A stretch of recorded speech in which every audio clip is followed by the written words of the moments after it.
didn't put out a show last week. Yep, because Well, we are in the midst of another community theater production, but also we were in the midst of a family-wide influenza A epidemic. Yep. Yeah, it has been going around, and it started with the eldest, and then the other two went down. Yes. Then you went down that same day, and then I went down the day after. So it really was like dominoes. Yeah. So and the beautiful thing about having a chronic autoimmune illness, as I do, is that you get to hold on to those flu feelings days later than everybody else. Yeah, Yep. So we were in recovery, so a lot was going on. So yeah, obviously we didn't put out a show last week. Sorry, but we're back, and now we have this one. So, and speaking of being back, movie we did today is a remake of I would put this in the cult classic teen movie genre of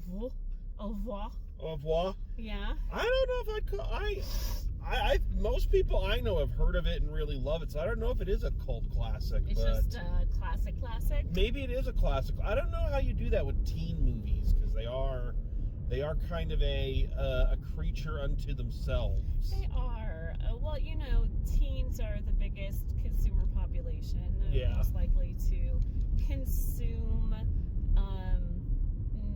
impractical goods, so like a lot of stuff is geared towards them. So let's talk about that.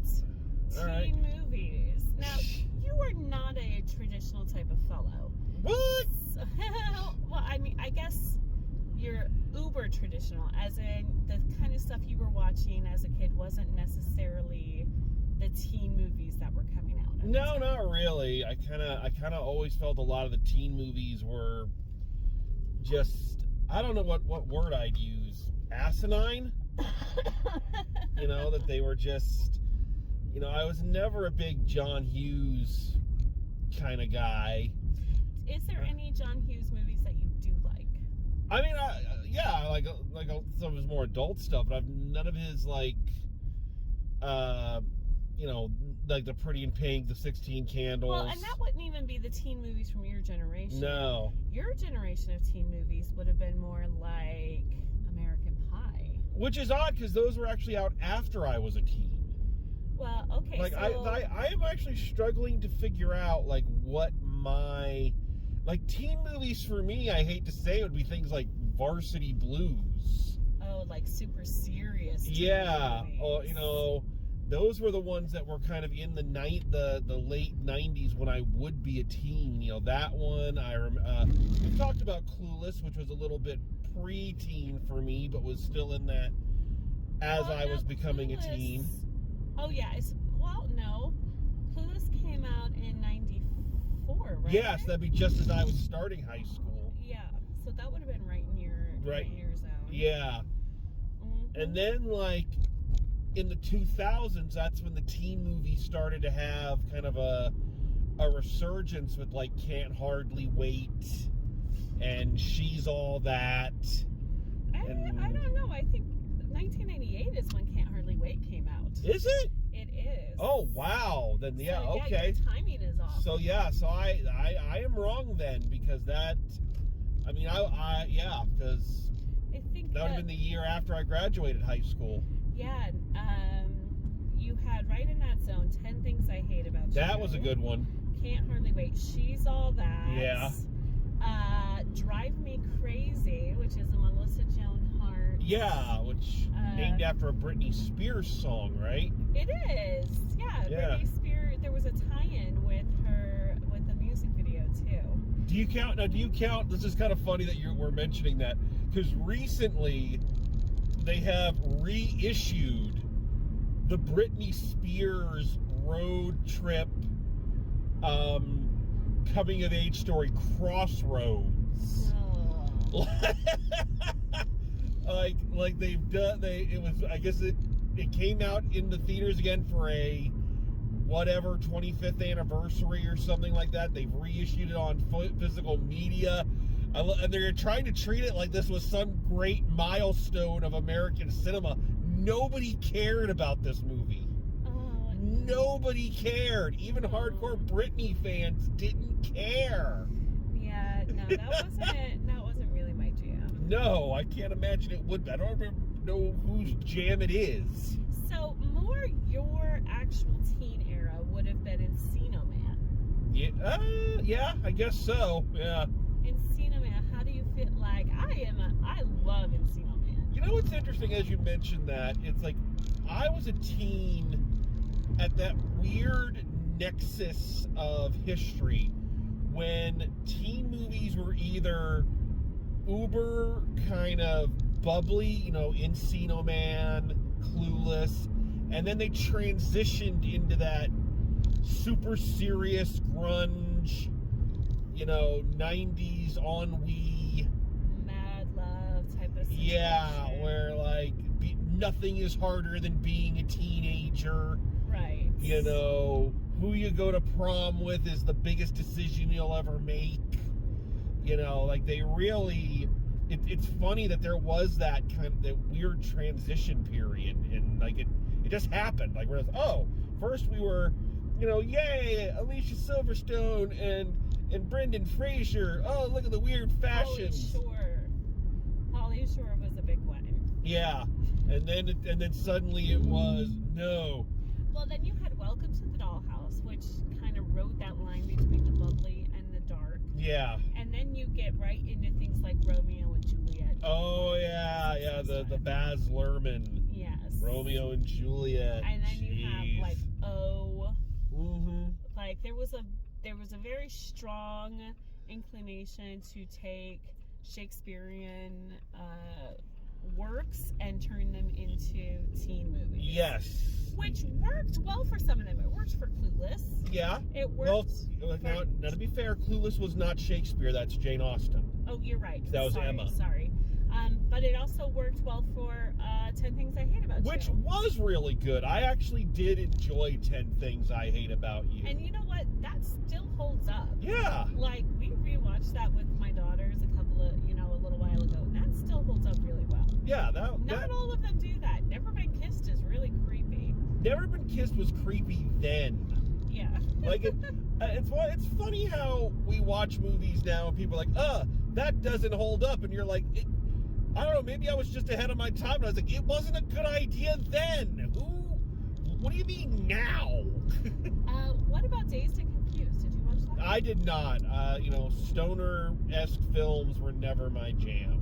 Well, to be fair, only part of them were Dazed. The other part of them were Confused. So yeah, no, I've never. I no. really liked Dazed and Confused. It was one of the when I moved out on my own, one of the few DVDs I had, and I would rewatch it. Empire Records. Hated that one. Really? Hated it. Okay, why did you? Because I Empire worked in a Records? CD store. Right. And it's like, this is nothing like that. Oh, because This is one of those. It's one of those things where it's like, this is not what like the guy steals money and they make him go sit in the back. It's like, for shame, go sit in the corner, thief. It's like, yeah, like that happens. Okay, but so you couldn't even take it with a grain of Nope. fairy dust. No, couldn't. Oh, I liked Empire Records. You also don't like Liv Tyler, so yeah, take that as you will. I liked Empire Records because it really did it let you see more than one type of girl, which was not a popular thing in that. No, it was not. It was not. The 90s had such a hard time writing women. Speaking of girls, did you ever see a little teen movie called But I'm a Cheerleader? Yes, yes I did. I remember watching it. It was on Showtime. And I remember it was one of the very first films, kind of that one and Chasing Amy, that were openly about gay relationships and gay characters. one of the very first, and I remember people talking about it. I don't remember it making that big of a splash, but I remember. It depends on which circles you were in. Yeah, I guess so. Because any LGBTQ leaning woman that I knew in the 90s had seen it or at least knew about it. Yeah. So, it of course made everyone very disappointed that Natasha Lyonne is not actually gay. Yeah. So sad. What did you think of? Let's go kind of the quintessential teen movie that a lot of them parodied. What about Can't Hardly Wait? What did you think of that one? Did you ever see that one? Well, I did. Honestly haven't seen it since I was a teenager. Well, yeah, me either. It wasn't a huge impact on my life. I feel like it was kind of a popcorn movie. Yeah. You know, it wasn't like something I had to watch over and over and over again. Like, I have seen Clueless probably, 30 times. But, like, I don't put Can't Hardly Wait in that category of being able to do that with. What about you? No, I'm in the same boat. I just remember it had such an impact, I think, just for the visuals and the in that it really captured the cast of teenage archetypes that you see in all teen movies, kind of updated and the volume turned up to 11. So I think that's why it stuck out in a lot of people's minds, but I have not really met anybody who watched it and enjoyed it. Except for the ability to stare at Jennifer Love Hewitt in her prime for, that's 2 what hours. That's what you have Party of Five for. All right? I'm sorry. Not only do you get to stare at Jennifer Love Hewitt in her prime, but you get whiny melodrama and piano music. Now, would you put Mallrats in that genre? I don't know. I think Mallrats is a little outside of the teen movie. It's more in that Young early adults. 20s Gen X slacker. Kind of the same place you would put Reality Bites. Yes, it's not really about teenagers. It's about 20-year-olds trying to figure out what they're doing with their life. Yeah, Right. or not doing anything. Yeah, And of course, then you have the American Pie movies, which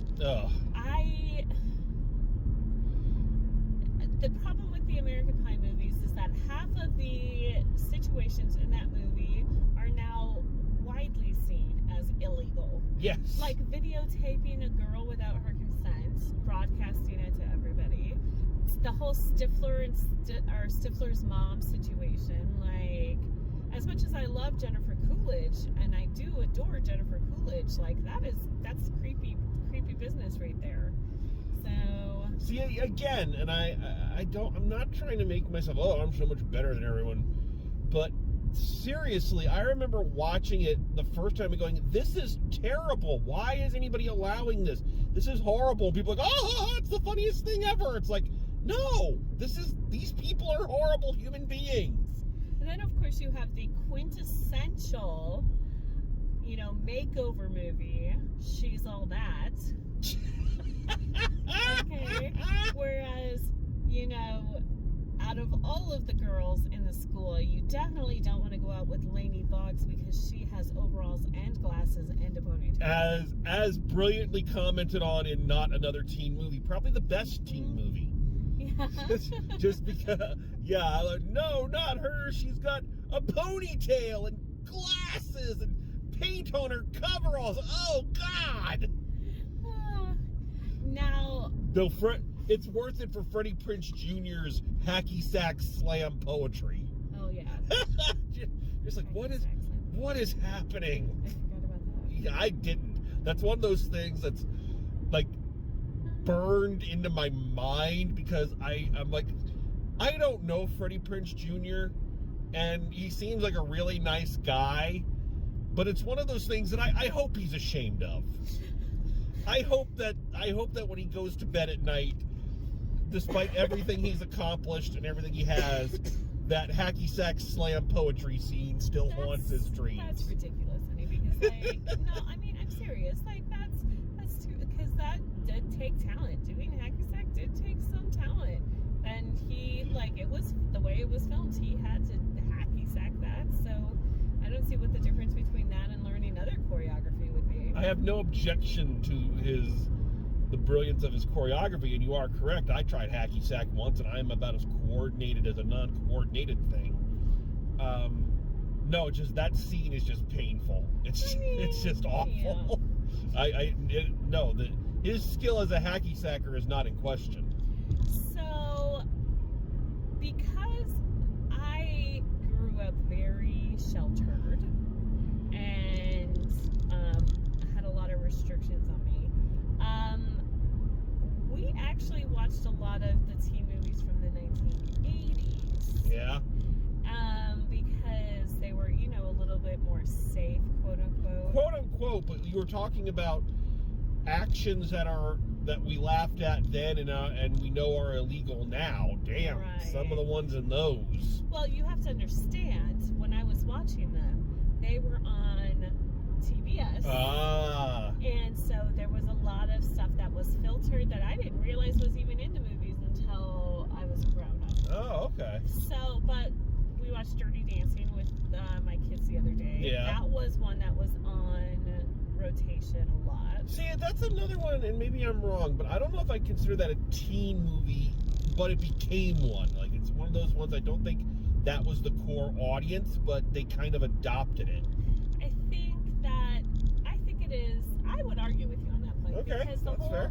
concept of it is you have these people who are trying to keep things traditional, and you have the group of teenagers from a harder background who are trying to do things their own way and update things, and then you have the girl who's trying to decide as she comes into adulthood, what is she going to do? What kind of person is she going to be?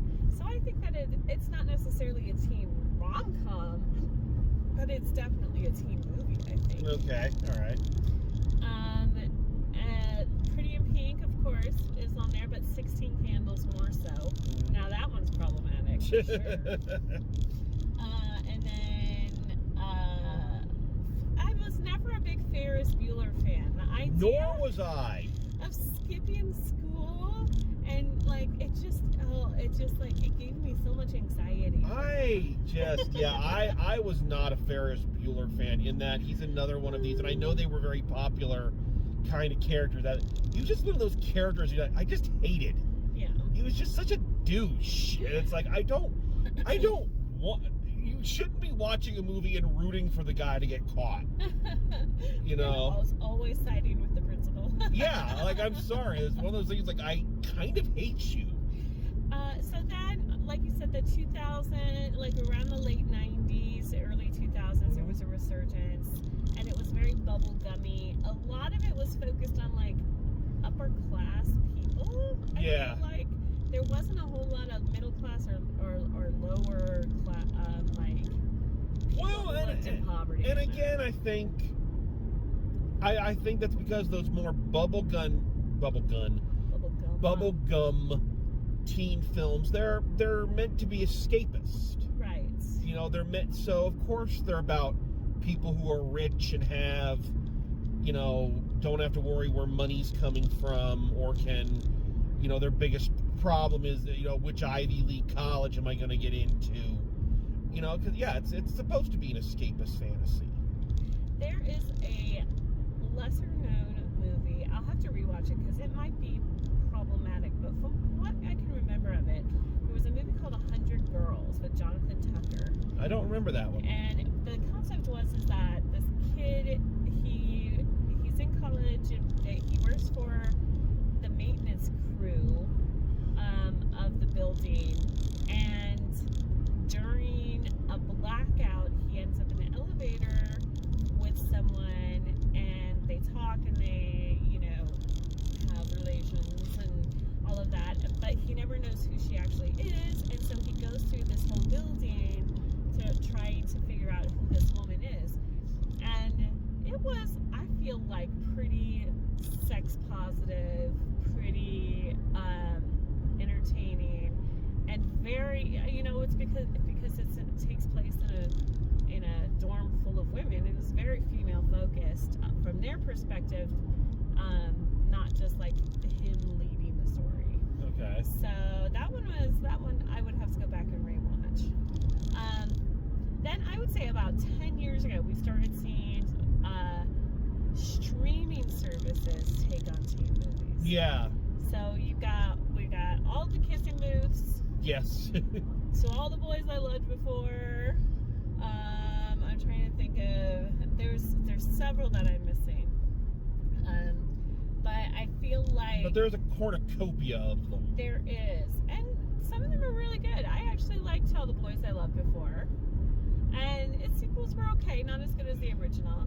The Kissing Booth is not my favorite, but my daughters love it, so I've seen it many times. See, now, and I'm a bit ashamed I didn't think of this one right off the bat, but my favorite teen movie is actually one of my favorite movies, and it's one that this one is a cult classic. Angus. Oh yes, you love Angus. I love Angus. That was the first teen movie. You're talking about middle class. Slow down. Middle class characters. And all that. Well, there you go. That one is a cult classic, and it's the first one I remember seeing that I felt was a teen movie that felt like a real high school. The characters felt like real kids, and I felt like the story was actually about someone like me. Oh, that's interesting. And not just, your typical, the high school, there are the jocks, there's the pretty girls, there's the, That had Dawson in it too, didn't it? That did. That was one of James Van Der Beek's first movies. Mm-hmm. So, yeah. But yeah, Angus is one of my all-time favorite movies, and definitely it is a teen movie. A 90s teen movie, right? It was, for me, it was right at that perfect time because it came out when I was in high school. So lots of choices. You are not a big fan. I've probably seen just about any teen movie now at this point.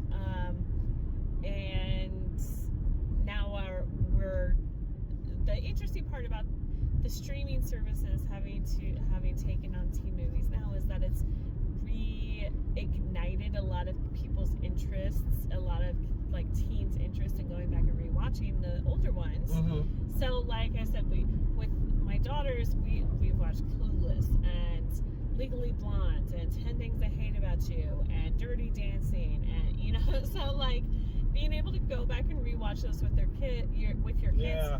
is interesting and fun. I remember hearing Molly Ringwald talk about rewatching The Breakfast Club with her daughter, and how like some of the stuff that seemed okay back then was really not okay, and they had to like have a discussion about it, So yeah, and I think that's kind of interesting going back and looking at the things that were out when we were teenagers. mm-hmm. And not just because it is kind of a time capsule, but you can't take it too seriously. Right. Because the problem with just about every teen movie, and I think this is why, again, I felt like Angus was one of those exceptions, is that no matter what era they are in, they are always teen movies that are being written by adults. Yeah, that's true. It's an adult's viewpoint on whatever modern day we're in, modern day teenagers are like. So like I think of something like Varsity Blues, which I love for its stupidity, in the same way I love Mystery Science Theater movies, because it is a kind of a time capsule of 90s values, but at the same time you're like, okay, so how did these 4 teenagers get into a fucking strip club? Well, and you think too, like some of the better ones that take place around teens, like I think of the movie Stand By Me.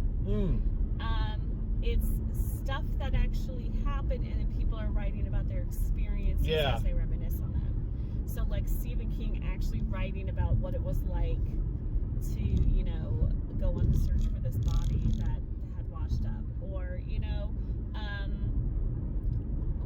Dirty Dancing. It's reminiscent, like reminiscing of what it was like to be a teenager from an adult perspective. So yeah, I think that has a definite hand on it. So, and I also think that some of the better ones now are where they're taking YA novels and that are popular that teenagers have had good response to, and turning them into because those were not real big when we were teens. You basically had kid movie or kid books or adult books.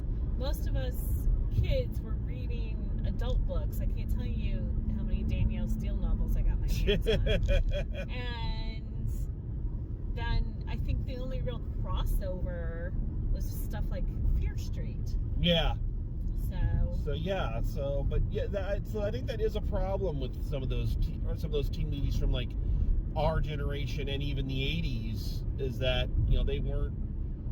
This is how adults think teens talk and act, and what they want, what they're looking for, and you know, maybe it's because they're based off of other people's kids or whatever. But yeah, I think that's always kind of, there comes a certain point where you have to just acknowledge that the situations that you go through growing up may be universal, but the details are not. So we have talked out teen movies, but we have purposely avoided a specific one. Yes. That we are going to come back and talk about after the break. Yes, we are, because it is time to discuss the.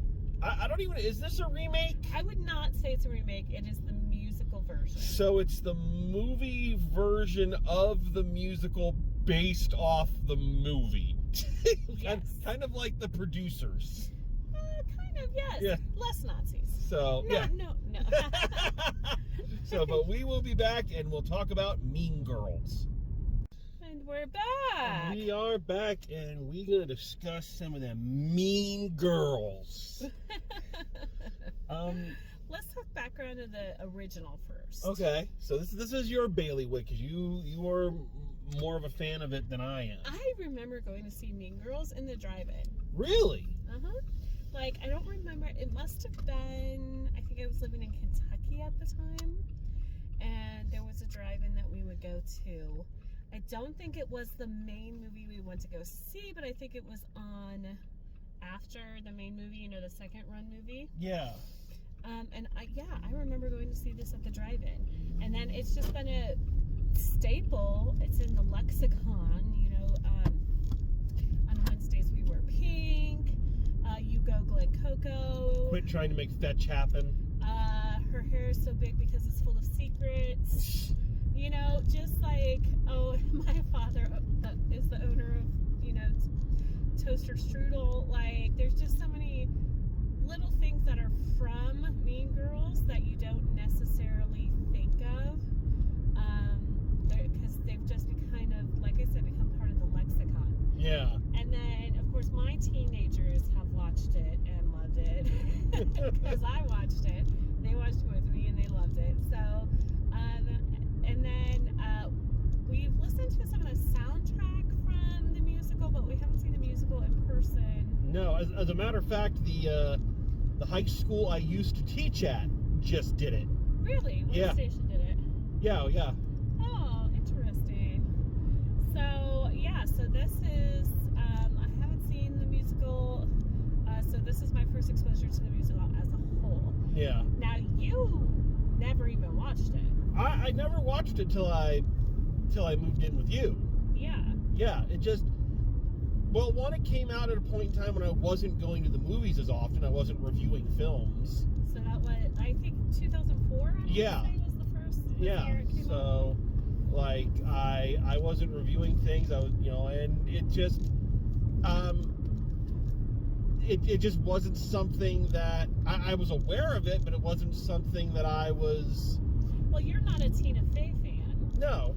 So you didn't even have the Tina Fey draw to it. Yeah, and I'm this sounds very small-minded of me, so please forgive me. but especially in my youth, it was a coming of age story for girls. So it was like, I didn't feel like it had anything for me. Yeah. That's such a male point of view. Well, again, I was young. Yeah. Give me a break. You've learned better now. Yes, exactly. So it's not like this is part of your foundational movie watching experience. No, not at all. So, and what did you think of the original when we first watched it? I liked it, actually. I enjoyed it a lot. I thought I liked the kind of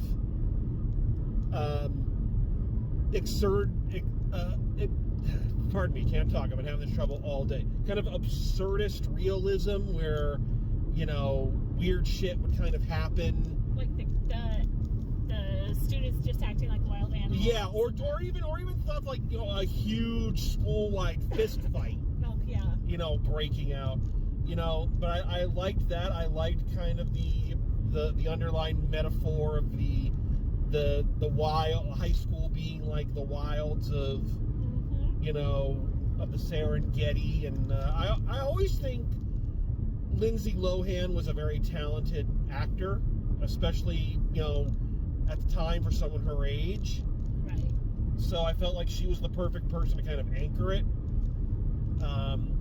Because she could do sweet and innocent and also mean girl. Yeah, exactly. Which is really what this role needs. And who was Regina George? I can't remember. Oh my gosh. Rachel McAdams. Rachel McAdams, yeah, great Canadian actor. Rachel McAdams. Lacey Chabert was the Gretchen Wieners role. And I'm a Party of Five fan, so it was great to see Lacey Chabert kind of at that point. And then, Amanda Seyfried was the Karen role. Yeah. So I thought it had a fun cast. I thought it was pretty funny. And even now I'm gonna forget her name. Janice Ian, her role was the girl who played her role was. She's gone on to do a lot of things too. Oh my gosh, I can't remember her name. I thought it was a fun movie. And again, I'm not a huge Tina Fey fan, but I can admit when someone does something funny, and it's funny. It's a funny movie. I can see why it is so beloved by so many. Now, here's a little tidbit of Mean Girls trivia for you. Okay. Did you know that the 3 major teen boy roles in that have all come out in the years since? No. So, the guy who played Damien, of course, the gay best friend. Yeah. The kid who plays Aaron Samuels, Jonathan Bennett, is gay. Okay. And the kid who plays Kevin G has also come out. Wow, I did not know that. Yeah. So that's just a little bit of Mean Girls trivia for you. I think you should probably take the lead on this one. First of all, the question we have to ask ourselves is, how do we approach this as a review? Because, as we said, it's not a remake. No, I think you really have to take it as its own animal. But that's very hard to do because you can't help but compare it to the original. It's asking to be. It's one of those things where it's a film that, in a way, kind of requires a connection with the original. Yes. But then wants you to not think of the original when reviewing it, which is like, it's impossible to do. It's the Batman v Superman problem. I think that's where you have to when you're making a musical of something that was not previously a musical. Okay. You have to either do something that was kind of an underground thing that not a lot of people saw. So Waitress would have that kind of, like, the reason Waitress was so successful as a musical after it was a movie is that a few people saw Waitress, but it wasn't like a huge blockbuster. Yeah. And so when people went they were able to go into the musical without really having that background. Yeah. Or if it's something that's really well known and beloved, you have to leave enough of that blueprint in while still adding to it. And whatever you add to it has to be able to progress the storyline. Okay. Okay? So, for example, in this, in the Mean Girls musical, the songs that they add to it that I really thought kind of took it in a good direction were the first song, the overture, Okay. where they kind of introduce, and Damien and Janice are introduced as our narrators of the movie, and then the Revenge Party one, where they really kind of take it. They've decided to take revenge on Regina George.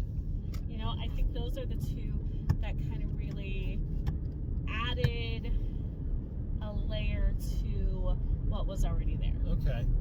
So.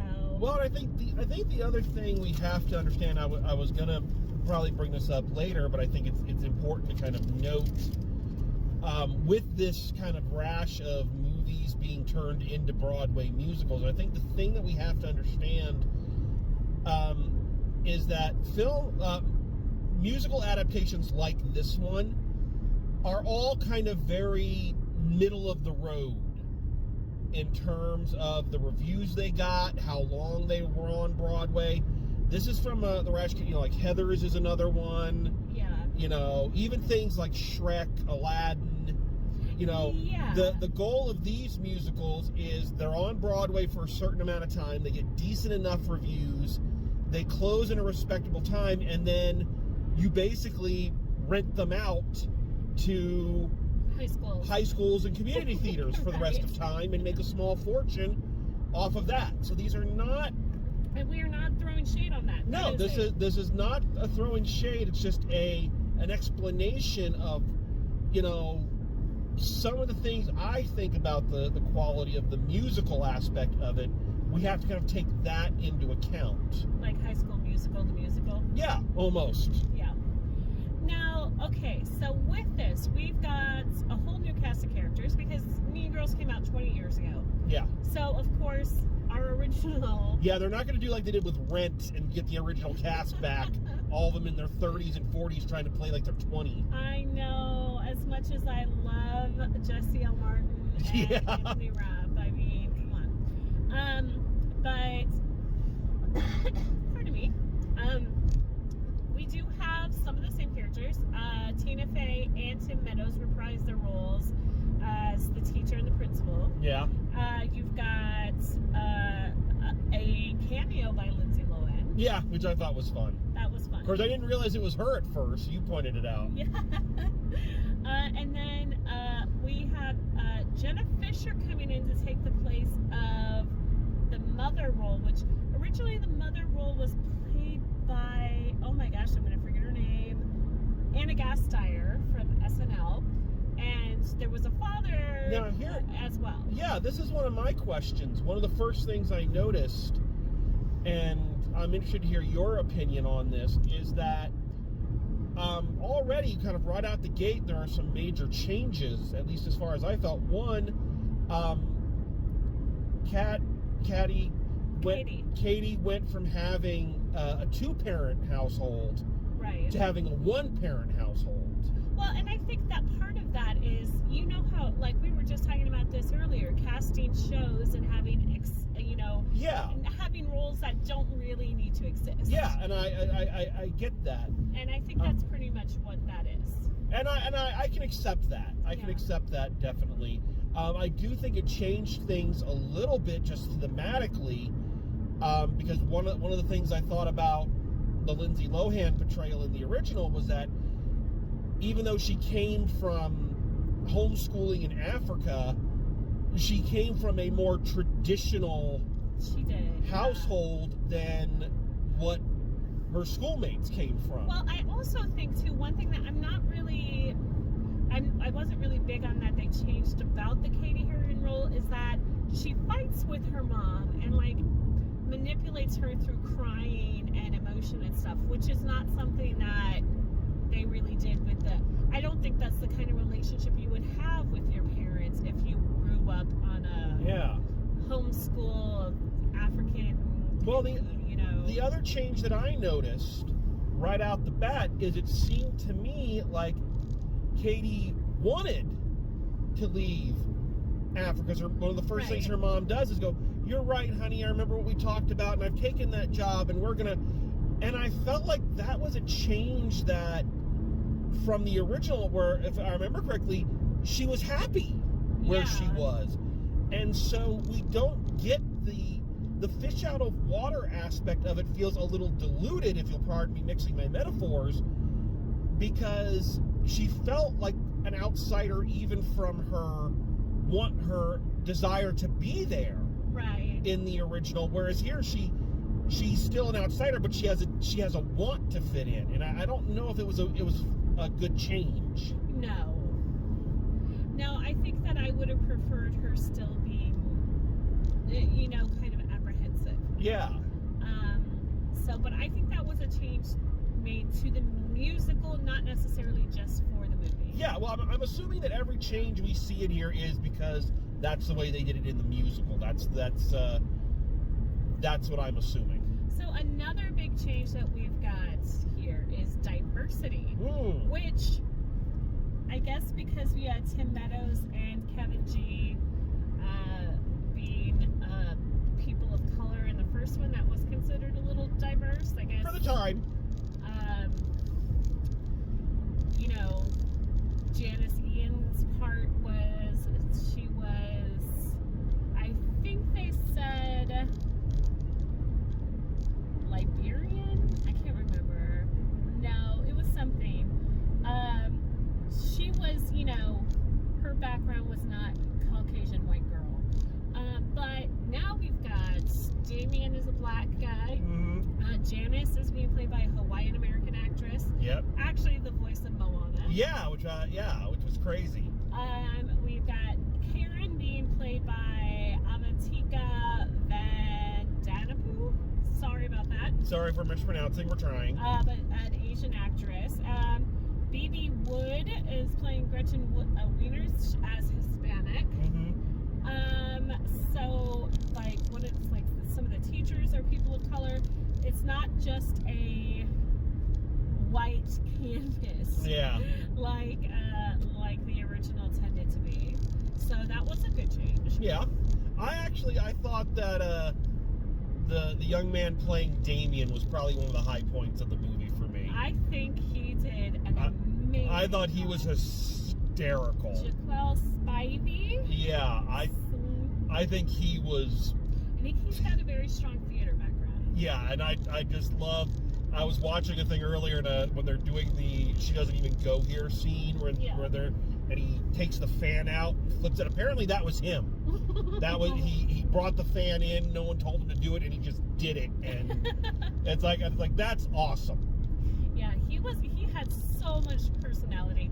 Him on the jazzy scooter. Yes. It was. I loved that. He was really good. I really like, of all the characters, like that's the one I kind of want to see a whole movie of. I would love to just see him like. He did. I really think they let him play a lot more than they did with Damien in the first one. Yeah. And I think that they rounded out Janice a little bit too. I think one of the things they did, and I think this is a positive, is I think they rounded out all of the plastics. Yes. Well, Janice is the other friend. Oh, artist. I keep getting Janice and Gretchen confused. Yes. So I'm sorry. No, well, Janice, well, first of all, they kind of queer code her and then give her a boyfriend at the end. No, they don't. She's there with. Oh, in the movie. In the Yes. In the original, they did that, but in this one, she's like, they talk about her coming out. Yeah. And she's definitely a lesbian, and I thought that was a good positive step forward. So yes, I agree with the plastics. Your appraisal of the plastics as well. Yeah. In fact, I think the only character they didn't round out was Regina. I actually think they did a little bit more with Regina in terms of, and I admit I don't know the original as well as you do, but I thought the scene with Regina and Katie in the bathroom at the prom. Oh, you were dying. You thought it was hysterical. Which was hysterical, but it was also the character of Regina kind of almost saying, I'm sorry. Yeah. And, you know, of the two of them kind of declaring a ceasefire. Yeah, I would agree with you. Which you didn't see in the first one. They just kind of did the wrap up or just, oh, she joined the lacrosse team. Right. So I feel like she got a little bit more of a character arc. Okay. Not a huge one, but enough of one that I think it was satisfying. And again, it was done in a really funny way. I thought some of the lines were just brilliant. Yeah, they really did her, like, they, especially considering, I feel like a lot of her songs and stuff were too heavily Billie Eilish influenced, and they didn't give her a lot of range. This is Renee Rapp. You should have, like, she could have done so much more. We're kind of transitioning into that. I feel, and this kind of goes back to what we were talking about originally about these musicals kind of being very middle of the road. I think the songs in general were kind of just flat. I would agree with you. I couldn't tell how talented Edgar Rice was because they don't give her, like I said, they didn't give her a lot of range to. I think Damien and Janice got a lot more fun to play with. Yeah, but I think the songs in general to me, just I can't think of one that was really memorable. I think the Apex Predator sticks in my head. I don't really have any of them in my head, and I was trying, because normally with almost any musical I see, there's at least one song for good or ill that sticks in my head. Right.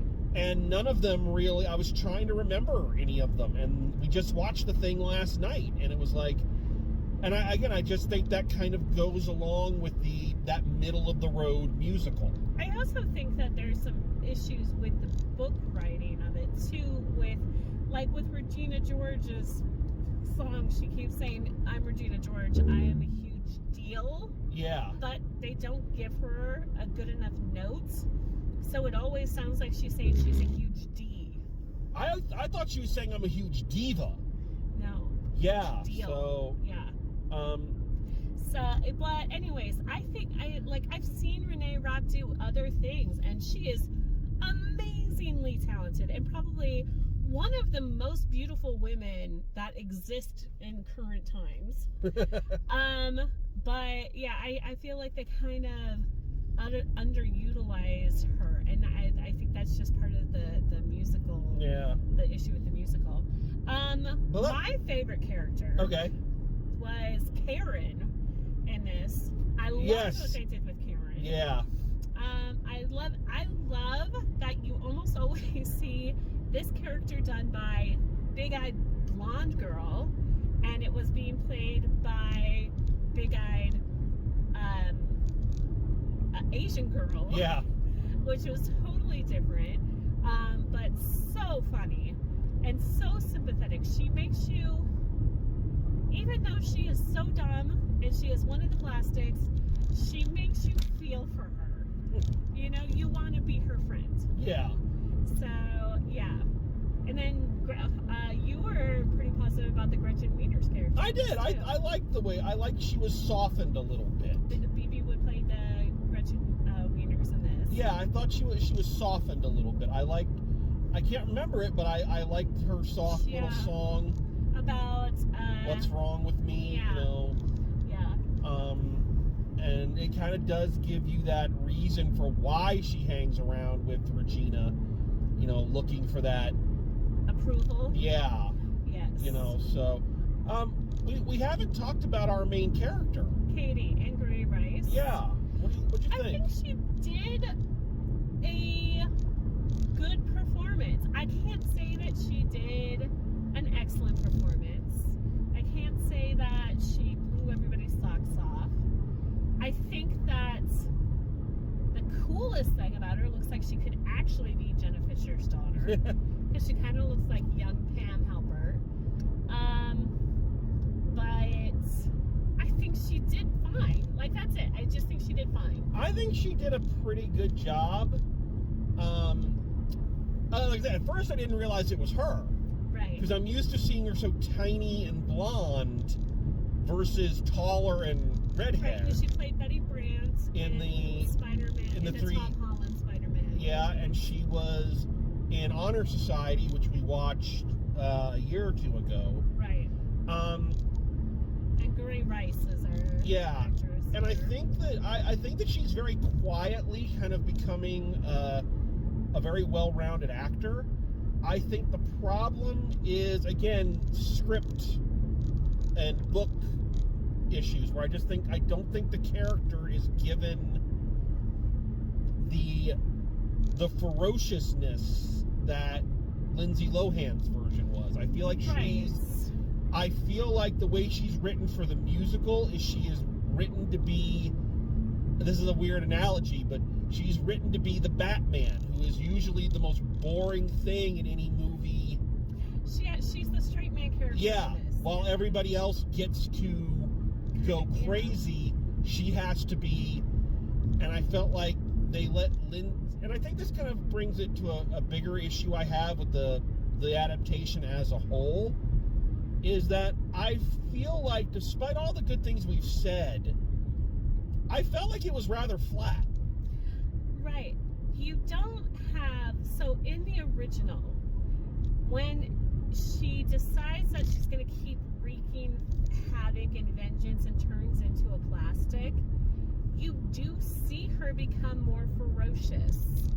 And they don't really play that here. No. I think there's a couple of things that it was good that they left out of the original script, like the whole thing with the coach. Yeah. Oh, yeah. I forgot about that. Sorry, the coach sleeping with all the Asian girls. But, Yeah, I totally forgot about that.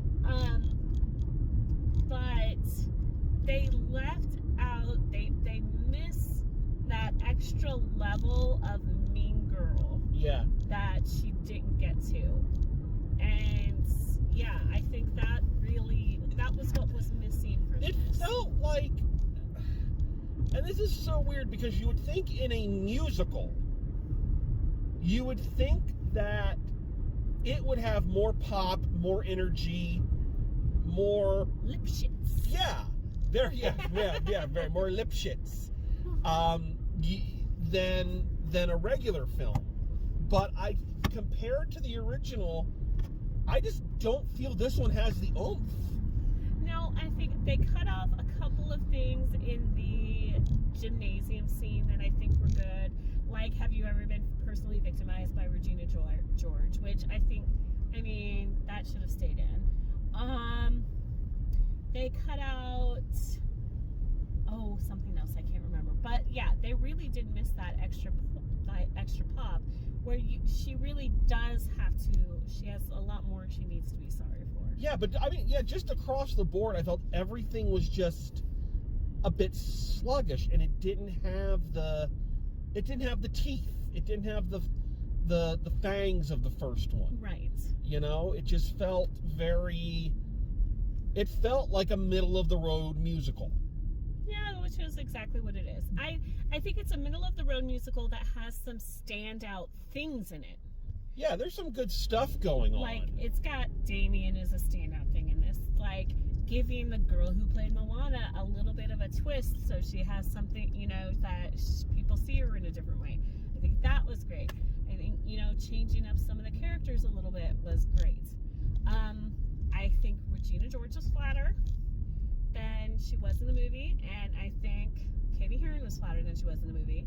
And I have to wonder if that has more to do with who wrote the musical, because Tina Fey wrote the original script, and Tina Fey writes sharp women very well. But here's the thing, I don't think you can say that, because I was looking at the credits.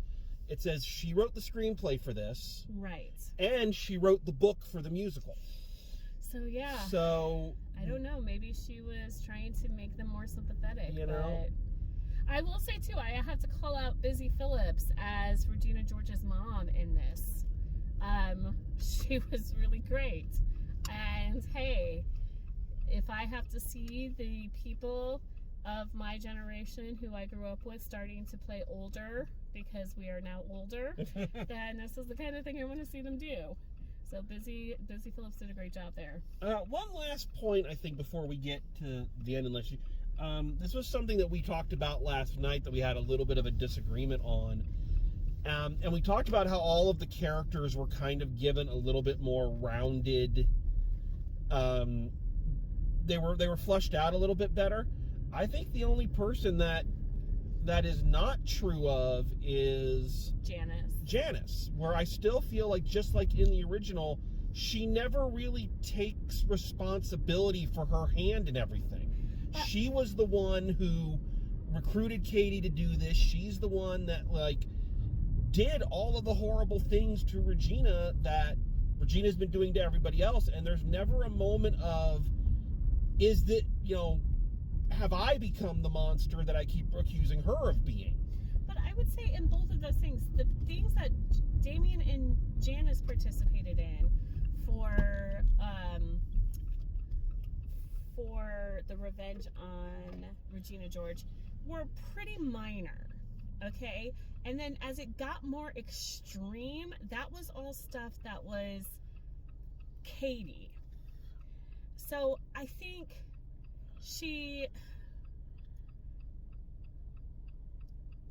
what she is apologizing for, like what Katie is apologizing to Janice for, is for ruining their friendship, not taking things out on Regina or something, any of that. That's between Janice and Regina. What's between Katie and Janice is that Janice was always there to support Katie, and then Katie bailed on her. But still, the problem I kind of have is it's kind of a Frankenstein's monster kind of thing. Katie wouldn't have been in that position if Janice hadn't said, sit on her and spy on her for me. Right, and she does at some point say, I wish that we never had sent you over there. But that's not an apology. That's not an acceptance of personal responsibility. That's my question is, why is it necessary? Because I feel like, at least in this version, I feel like every other character, even Regina, has a moment of self-realization that they had a hand in what went down. And even if it's a small one, and I don't feel like Janice is still portrayed as the totally blameless party, but she had a hand in it. I disagree with you there. I really do. And I think that when it comes down to it, I think that it was something that they have to work out together. But I also think that Janice was very clear about, this is why I don't like these people, and then Katie turned around and did the exact same thing. So it's not like Janice betrayed Katie. Janice was always supporting Katie. Now, as a whole, I mean, that's a different story, but when you're talking about the interaction between friendships, I don't think that Janice really did anything wrong in her support of Katie. I'm not arguing the in support of Katie. I'm just talking about in the grand scheme of what all transpired. The escalation of revenge to, it's that whole thing. It's that Hamlet. If we were talking about movies based on Shakespeare, it's that kind of Hamlet that revenge destroys, and it often destroys the revenger. Which it did, but I don't know. I think that, I don't know. The part that bothers you does not bother me. Well, again, that's the great thing about differing opinions. Yeah. So all right. So there's a debate for another time. Okay. Final grade. What do you think? I gotta give it a solid B-. It's enjoyable. We'll watch it again because we'll watch it with the girls. I am sure that the soundtrack will play on road trips this summer. Probably. And it's not going to hurt me to go back and see it. I love seeing little touches like Tim Meadows' arm being in a cast, because he broke his hand before the original one. so that became part of his character. And so that's what he's doing in the cast now. And like him and the Tina Fey character having a relationship, I love that. Yeah. You know, so like I think I will gladly watch it again. It's not the best musical in the world, but you know, it didn't make me want to barf. Okay. I'm gonna be a little bit harsher, and say a C+.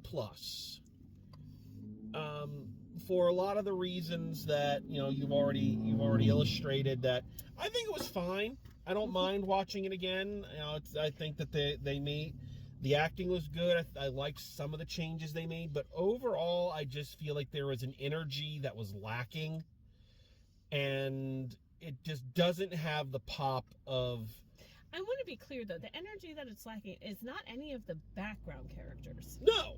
I think that is one thing they did really well, is utilize the background characters and dancers in this. Yeah, I don't think it's any of that. I just think, and I'm not even talking about a physical energy. I just mean the movie doesn't have the viciousness, the eye-catching aspects. It feels like exactly what it is, a middle-of-the-road fan film, kind of. Right. Well, I'd rather watch this than any of the Star Wars prequels. Fair enough. If we're going to talk about fan work. Don't act like I've been praising them. So I'm saying a C+. Not bad, but nothing I'm going to seek out on my own.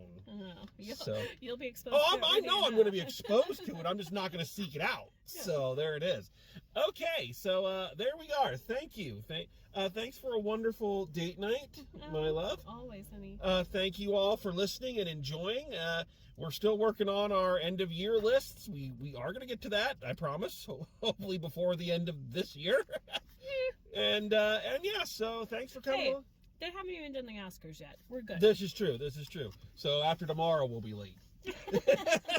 So all right. Thank you so much for listening. Thanks for coming along. And as always, drive safe, and we will see you at the movies.